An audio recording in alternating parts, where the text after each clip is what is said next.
So how do you prepare a sermon? You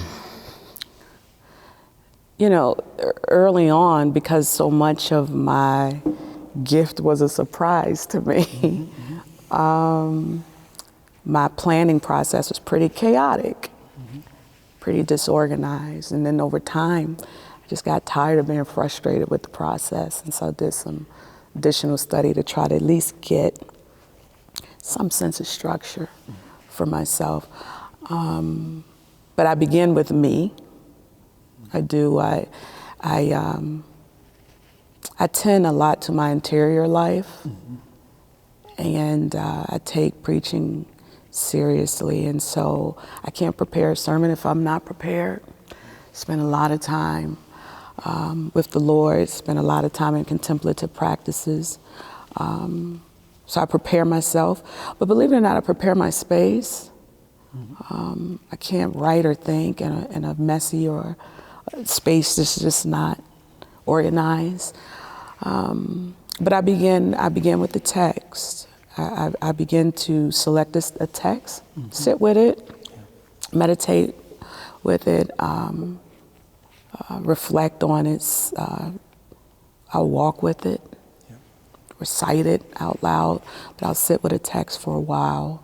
Once that text begins to speak to me or I get a sense of it, I move to some sort of exegetical phase where I'm investigating context and language and doing all of that kind of thing. And then from that exegetical work, I'm getting an idea of what I want to say.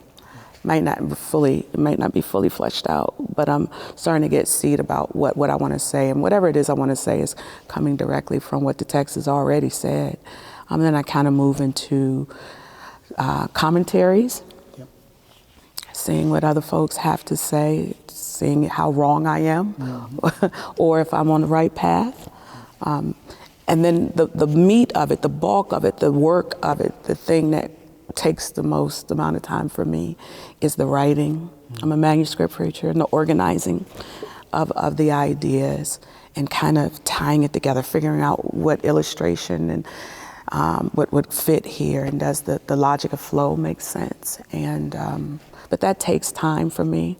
And sometimes I have to put it down, walk away from it. It's amazing how much clarity I get in the shower, on the walk, or on a drive. And then I'm able to kind of come back and tie it all together. I used to feel a lot of pressure that I have to say it all and say it all perfectly the first time I preach it. But I've learned that sermons are living documents, and there's always work to be done on them. We're growing as people, individuals, different experiences, different encounters, and so I can put it down for the moment, but that doesn't mean I'm finished. Right. Even after I preach it, it's not finished.